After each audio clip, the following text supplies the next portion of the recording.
Namaskaram friends. So in this video I am going to talk about magma. We know that magma is one of the geographical phenomena which occur when volcano eruption occur and rock is melted within the core of earth, and when pressure is built at when pressure reaches at its peak, then eruption is occur.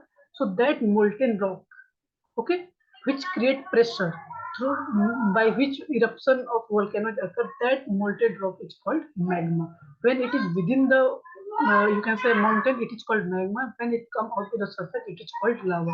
So in this video we are going to talk about some features of magma, its importance, how it is formed, and with the help of magma we know the temperature, we know the types of atoms, types of particles present within in the core of the earth, and how the distribution of temperature is going on in the earth from the crust to the core. Okay, so some features, some important facts related to magma. The geothermal gradient, the amount that the earth's temperature increases with depth. What is geothermal gradient? The geothermal gradient, which measures the amount that the earth's temperature increases with the depth, indicate heat flowing from the earth's warm interior to the surface. Okay, so geothermal is a measure which measure the temperature of earth as we go deep in the core to the as we go deep to the core of the earth, indicate heat flowing from the earth's warm interior to its surface. So this gradient indicate us or give us some picture that when we go deep into the earth, temperature is increases and heat flowing from the earth's warm interior to the surface. That means interior of the earth is warm and heat is flowing from the earth's warm interior to the surface. That means this thermal gradient shows that this is the earth. So its core. So as we go deep into the core, temperature increases and heat is flow from the warm interior of the earth to the surface. At a certain depth, the heat is such that it melts rock and creates what geologists call magma. So at a certain depth, heat is so high that it melts the rock and create magma. Okay, when rock is melted, let's say this one is rock.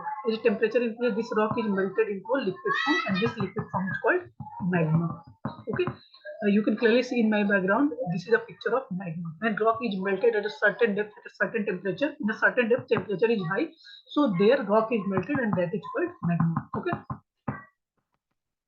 magma is lighter than the solid rock, and hence it rises. We know that solid rock is a solid particle, a liquid one is lighter than the solid, not in all cases but most of the cases.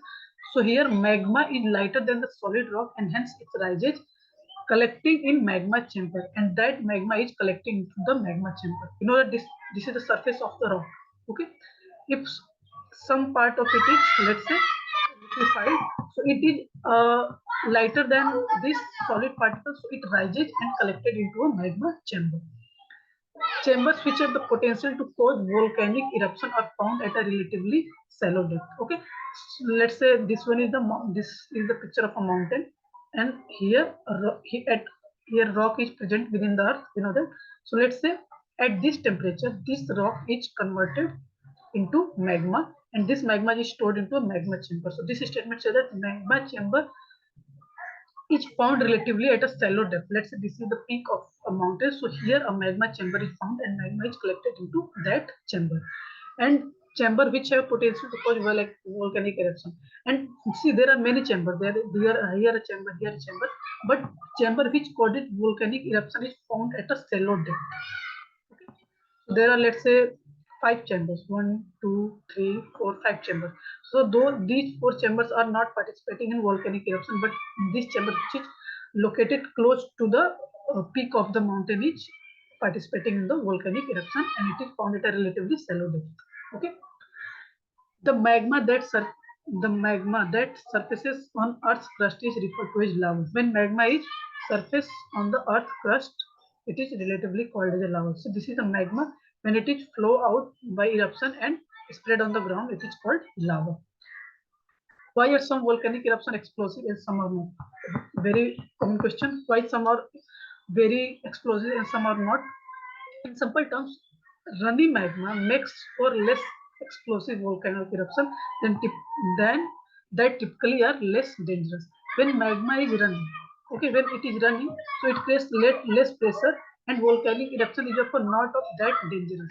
So this standard say that the running magma makes for less explosive volcanic eruption that typically are less dangerous. Okay, when it's flowing with less pressure, so when eruption, even if eruption occurs, that is not so dangerous. It is just a natural process.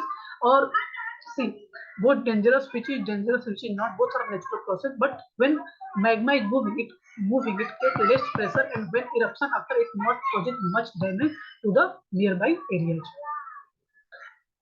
Since the magma is running, when magma is running, gases are able to escape. Okay, let's say this one is a mountain.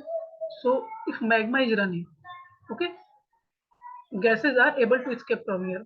But let's say magma is stored in a magma chamber, then gases are not escape and pressure is built, and that pressure when reaches its peak, eruption is very dangerous. Eruption is occur. Okay, so since the magma is running, gases are able to escape, leading to a steady but relatively gentle flow of lava out of the mouth of the volcano. Okay, so when magma is flowing, gases are released, so steady flow of lava occur through the mountains. But if it is stored in the gas chamber and magma is not flowing, gases are not released, pressure is built. So when eruption occurs, it is a very dangerous and very catastrophic, very devastating. The eruption of mono lava is of this kind. Mono lava is of this kind, a very gentle one. Okay, lava is very gently go onto the surface of the earth. Since the lava flow out of a slow pace, people typically have enough time to move out of the way. When we see that lava is flowing in a steadily manner from any volcano, people very quickly move from that place because they have enough time, because flow of lava is very slow. If magma is thick and sticky, okay, if magma is thick and sticky, it makes it harder for gases to escape on a consistent basis. So it depends on which types of magma it is. If it is a thicky and sticky magma, it makes harder for the gases to escape on a consistent basis. If magma is lighter, or you can say sorry, if magma is running, it escape, it very easily give time for gases to escape, as well as give time for people to escape from that places. So when magma is thick and sticky, not give enough time, or not give space for gases to escape on a consistent basis, it leads to build up of pressure until a breaking point is reached. Okay, when pressure is built, a point is come where this mountain is burst. Okay, on a very devastating level. At this time, the gases escape violently all at once, causing an explosion. Okay, when gases is collected in a chamber, so when a peak comes, these gases try to release as soon as possible, and due to this, very explosive explosion happened. Mount Vesuvius, which is in Europe, in Italy, was obliterated. The city of Pompeii is an example of explosive volcano. So remember, Mauna Loa is an example of gentle volcano, gentle volcanic eruption, and Mount Vesuvius is an example of very dangerous or devastating volcanic eruption. The volcanic explosivity index, or VEI, is a scale used to measure the explosivity of the volcano. Okay, if VEI is more, that means volcano is very devastating, very dangerous. If it is low, it is a gentle one. Okay, so volcanic explosive measure, or VEI, is a scale used to measure the explosivity of the volcano. Okay, it has a range from 1 to 8, with a higher VEI indicating more explosivity. We talked about in the earlier video, some like Mount Vesuvius is a VEI 5, that means it has a dangerous one. St. Helens is a VEI 5, that means it is a dangerous one. So it indicates VEI is an indicator, volcanic explosivity index. It indicates the explosivity of the volcano and range from 1 to 8. So I hope you understand the whole idea of magma, eruption, gentle, how pressure is built, but which one is dangerous, which one is not, what is the scale, on which number it is scaled, which one is what is the you can say what is the process for developing a dangerous volcano, or as well as gentle volcano. In some example of Mount Vesuvius and Mount Lower. Mauna Loa. Mauna Loa is an example of gentle one, and Mount Vesuvius is an example of um, destructive one. So in this picture, you can clearly see these are the magma. Okay, magma basically you can have melted rock. Okay, when its flow is gentle, its flow is gentle, or you can say running magma give space for gases to escape. So whatever eruption occurs is a gentle eruption. And if it is a thicky and sticky, it will not give enough time for gases to escape, and it build pressure, and when maximum point is reached, it erupted very violently, very destructively. So I hope you understand the whole idea of magma. Now we are going to solve one question based on magma. Okay. Consider the following statement.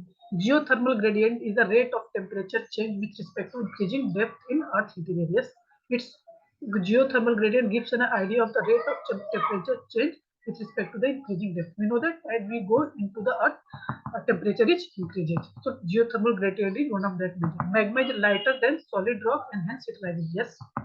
Usually magma that is thick and sticky leads to explosive volcano eruption compared to the magma that are low viscosity. Yes, because it doesn't give gases enough time to escape or enough space to escape. So all the statement are correct. That means option D is correct. Just check we're on the right path or not. Option D is correct. That means we're on the right path. So I hope you love this video, you understand this video and gain some perspective, some idea, some knowledge related to lava, okay, and its features. So namaskaram. Thank you.